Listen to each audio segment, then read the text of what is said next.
മറ്റേതേതോ അത് ഹറാമോ നല്ലതാണ്. മുസ്ലിയാരിപ്പോ പറഞ്ഞപ്പോ കണ്ടമുട്ടല് ഹറാമാണ് എന്ന കിതാബുകളിലെ പ്രമാണങ്ങൾ ഉള്ളതായി തന്നെ മുസ്ലിയാർ പറയുന്നു. എന്നാൽ KM മാത്തോട്ടം എഴുതിയ പുസ്തകത്തിൽ, കാന്തപുരം AT അബൂബക്കർ മുസ്ലിയാർ അവതാരികയോട് കൂടി എഴുതിയ പുസ്തകത്തിൽ ചെണ്ട അതുപോലെ തന്നെ മത്തള മുതലായ ആനകളും ജായിസാണ് എന്ന് അദ്ദേഹം എഴുതിയതായി കാണും. ഇതിനെക്കുറിച്ച് എന്ത് പറയുന്നു? എന്തൊക്കെ ജായിസാന്ന് പറഞ്ഞു വെച്ചാൽ ജായിസാന്ന് പറഞ്ഞതൊക്കെ ഞാൻ പറഞ്ഞതിൽ ഒരു കളവുണ്ട്. അതായത് കാന്തപുരം AT മുസ്ലിയാർ അവതാരിക എഴുതിയത് എന്ന് പറഞ്ഞത് ശരിയല്ല. അത് ചാലിയത്ത് AT അബൂബക്കർ മുസ്ലിയാർ എന്ന് പറഞ്ഞ ഒരാളുണ്ട്, അയാൾ എഴുതിയതാണ്, അയാളാണ് അവതാരിക എഴുതിയത്.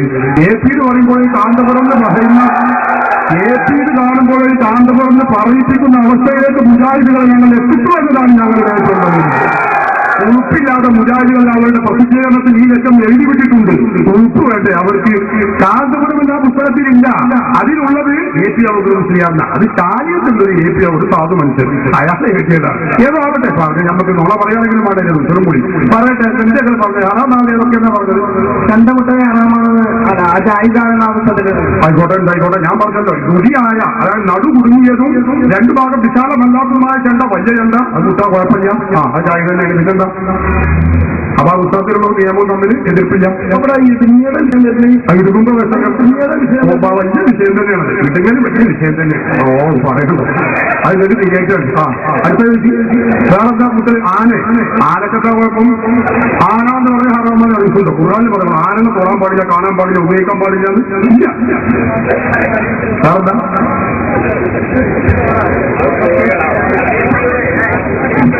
ഇത് മറ്റു മതസ്ഥരുടെ ചെയ്യാറുകളാണ്. അല്ല ചെയ്യാറാണോ അല്ലെങ്കിൽ നമുക്ക് പിന്നെ ചിന്തിക്കാം. വേറെന്താ? ആനല്ലേ മറ്റു മതസ്ഥരുടെ ചെയ്യാറൊന്നല്ല. മറ്റു മതസ്ഥരുടെ ചെയ്യാറുണ്ടാകുമ്പോൾ മറ്റു മതസ്ഥർ ചെയ്യണമെന്ന് നമുക്ക് ചെയ്യാൻ പാടില്ല എന്ന് പറഞ്ഞാൽ മറ്റു മതസ്ഥർ തുണിയെടുക്കുന്നുണ്ട്, അപ്പൊ നമുക്ക് തുണിക്കാൻ പാടില്ലല്ലോ, കാര്യമോ മുൻപല്ലോ. മറ്റു മതസ്ഥരെ കുപ്പാടി നമ്മൾ കുപ്പാടാൻ പാടില്ല പറഞ്ഞാൽ അതുപോലെ നമുക്ക് വെച്ച തട്ടിട്ടുണ്ട്, നമുക്ക് വെച്ച തട്ടാൻ പാടില്ല എന്ന് പറഞ്ഞാൽ അതൊക്കെ മറ്റൊരു വശമാണ്. ഇസ്ലാം എന്ന് പറയുന്നത് ഇസ്ലാമിന്റെ വിഷയങ്ങളെ കുറിച്ച് കൃത്യവും വ്യക്തവുമായ മാർഗനിർദ്ദേശം ഇസ്ലാം പറഞ്ഞിട്ടുണ്ട്. അപ്പൊ അതുകൊണ്ട് തന്നെ ആന എന്ന് പറയുന്നത് ആനയുടെ കുടുംബത്തിൽ ആറാമൊന്നും ആവില്ല എന്ന് കരുതിയിട്ട് ആനകളെ കൊണ്ടുനടക്കുന്ന വലിയ പുണ്യാണെന്ന് നമുക്ക് വാദം കഴിഞ്ഞാൽ അങ്ങനെ ആരും മനസ്സിലാക്കുന്നുണ്ട്. അപ്പൊ അതിനകത്ത് അത് വലിയ പുണ്യകർമ്മമെന്ന് അതിനൊന്നും നമ്മൾ പറഞ്ഞിട്ടില്ല. അതത്ര പ്രശംസിക്കപ്പെടേണ്ടതോ അല്ലെങ്കിൽ പ്രോത്സാഹിക്കപ്പെടേണ്ടതോ ആണ് എന്നൊന്നും ആരും തെറ്റിദ്ധരിക്കേണ്ടതില്ല. ഒരാളൊരാളിനെ കൊണ്ടുവന്നു, ആന പുറത്തുകളെ നടന്നു, യാത്ര ചെയ്യുന്നത് ഇസ്ലാമിന് തെറ്റുള്ള കാര്യമൊന്നുമല്ല. പക്ഷെ അതുകൊണ്ട് വേറെ ബുദ്ധിമുട്ടുണ്ടാവുകയാണെങ്കിൽ അത് മറ്റു കാരണങ്ങളാൽ തെറ്റാവും. അത് ആന മാത്രമല്ല, നമ്മളെ വണ്ടി മറ്റൊരാളെ ആക്സിഡന്റായി ബുദ്ധിമുട്ടോ അതിനൊക്കെ തന്നെ. അപ്പൊ അത് ആനകൾ മാത്രം പ്രത്യേകതല്ല, ബുദ്ധിമുട്ടും വിഷമോ എവിടെ വരുന്നുണ്ടോ അതെല്ലോട്ടും പ്രശ്നം വരും. അപ്പൊ അതനുസരിച്ച് ആനക്കും വരും, കുതിരക്കും വരും, വഹാബിക്കും വരും, എല്ലാവർക്കും വരും.